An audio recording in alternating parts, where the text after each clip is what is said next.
La poesia normalmente ci fa riflettere, ci riconcilia con noi stessi, è un luogo dove poter pensare, dove poter anche trarre dalla natura quella tranquillità rassicurante che spesso la natura ci dà. Per questo il Comune ha voluto intitolare il parco adiacente a Villa Querini a Mestre al poeta veneto Andrea Zanzotto. Un segnale forte della sua presenza anche per dire alle giovani generazioni che ci sono persone che hanno lottato una vita per raccontare quello che difficilmente si può dire, se non attraverso l'anima e il cuore di ognuno. Sono state queste le parole del sindaco Brugnaro, che ha partecipato alla cerimonia insieme al figlio di Zanzotto e all'amico Elio Armano. Era tutto il contrario di come ci si immagina un poeta, cioè un poeta di solito viene immaginato come uno che pensa in astratto alle stelle o cose di questo genere.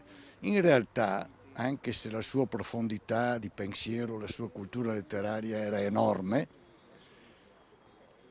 era molto Zanzotto legato alla concretezza del vivere quotidiano e anche delle vicende del nostro territorio. Io spero che questo sia un luogo dove chi entra possa avere sì la natura e gli alberi che sono veramente belli e meravigliosi. Ottimo il lavoro che è stato fatto di così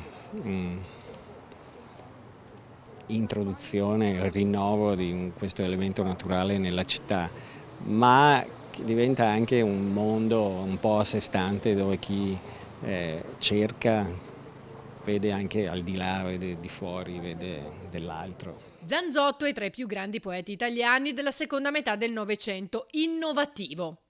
Ormai m'apparve il senso dell'estate. Serena è forse l'ombra tua tra quelle del paese dei ciliegi piovosi. Alla sorgente s'accordano i boschi, foglia con foglia.